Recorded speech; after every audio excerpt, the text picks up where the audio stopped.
I'm a degenerate gambler. All right, 2. Yo, what the fuck? Oh, I gotta throw this dice out. Hey.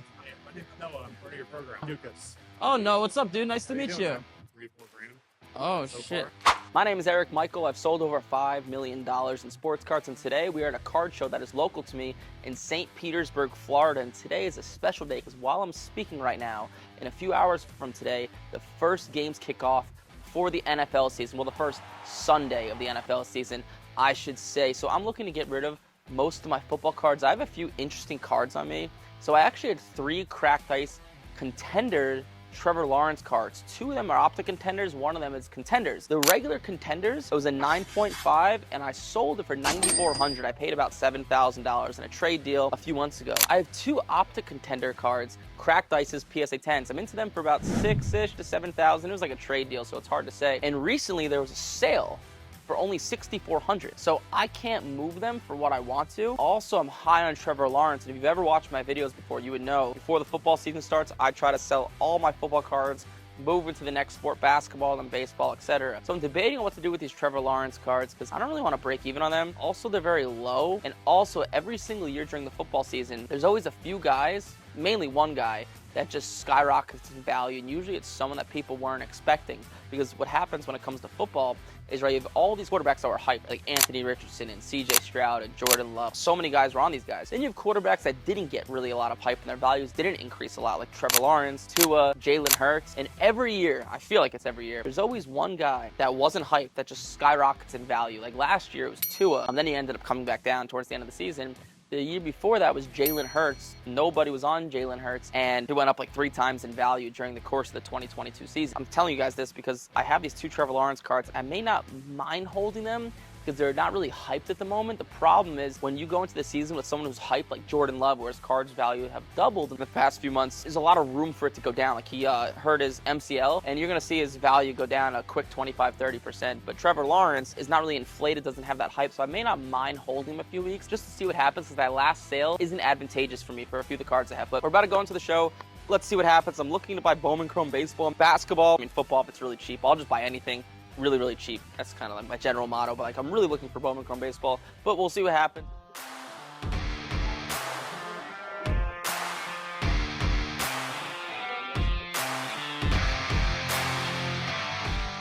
Dude, what do you need on the Langford? It'd be at 3. The last one to 285. Can you come down? Probably not much, especially not what he's been doing right now. I'll give you full comp for it just to do the 280, just to do the deal. My sales pitches, you won't get a better offer. Probably not, especially if there's one 347, 320, 315. I think the last 2 were 285 and 272. I'd hold it.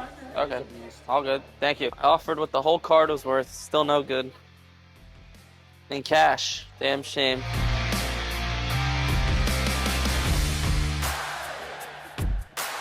Excuse me. Is this your? Sorry, is this your stuff? What are you asking on the Luca? The Luca, I think we need to reprice that one. We got $1,200 on it. Oh yeah. Yeah, that one we got to reprice. The last one did 650. Yeah, Can no, you? it needs to be, my boss needs to reprice it. Okay. All good. Thank you. What are you asking on the Red Ice Wemby? What are you asking?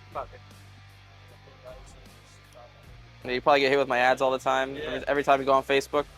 Make sure not to click on it. Yeah. It seems like it doesn't matter. They just keep popping up. Even me, I try not to click on my own ads because they keep popping up. It just fell into my lap. Gary Vaynerchuk. You know Gary V? I had a conversation with him like years ago, and he's like, you should do this. I was like, I've always thought about doing this. I was like, that's a good idea. And then I started doing it. Learning how to like digital market and all that, content and all that stuff.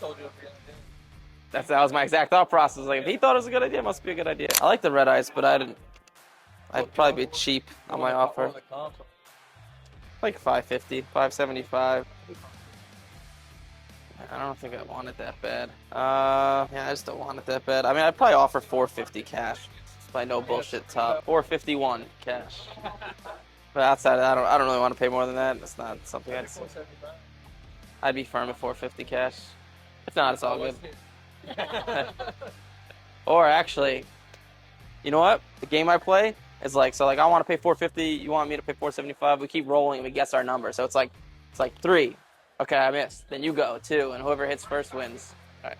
All right, so I'll go first and guess my number. If I get it wrong and you get it, then you win. But if I get it right first, then you obviously match.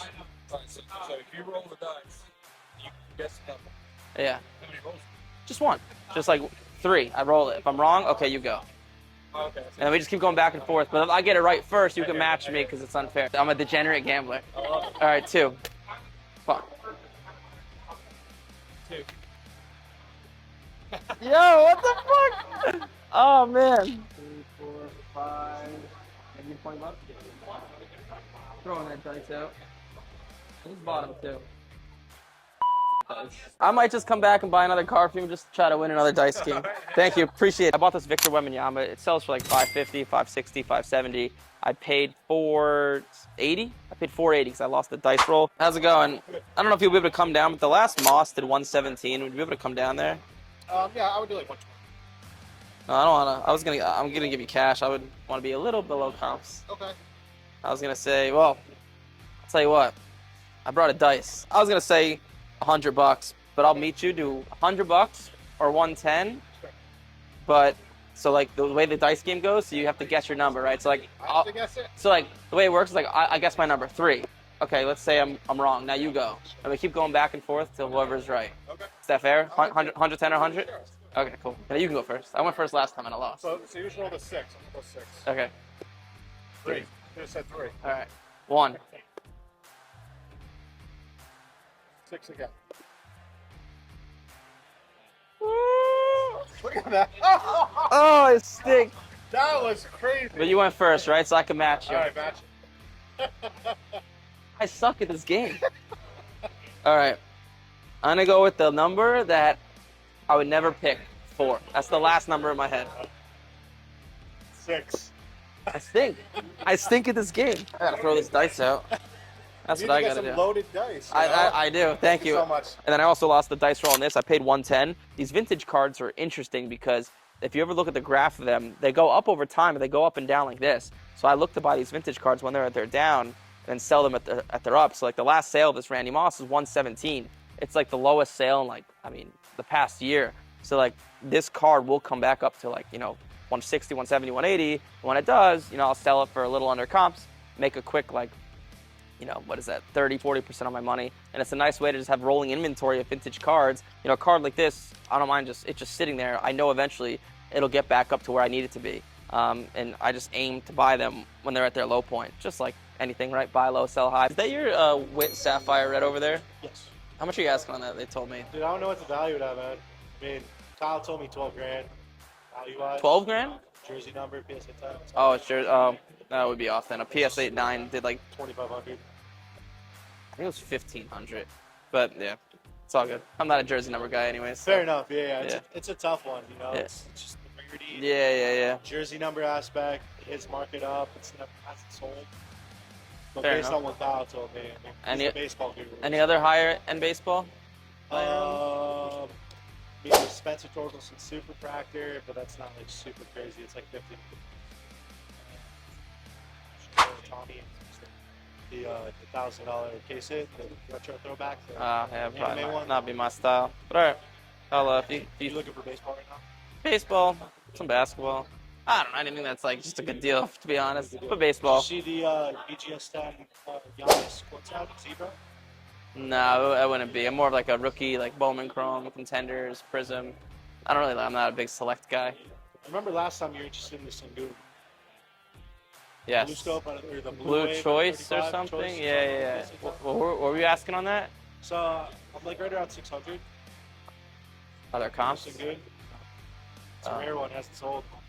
There's PSA 9 ones. Oh, I'll look it up real quick and see. Hey.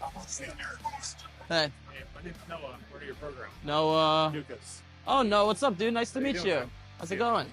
Yeah, we have not met before, right? Non person. No. Are you We in had a- couple calls. Are you an Academy or Accelerator? Just the academy. Academy. But we spoke, right? Yeah. So I remember your name. Yeah. How's it going for you? It's been going really well. I'm very much enjoying the program. It's been learn a lot. What was the biggest things you've learned or the takeaways? Just like overall evaluating cards, like being able to understand like the seasonality of them. That's important. People get that wrong all the time. Like that's been really helpful right now, kind of going through the different and ending football a couple months back.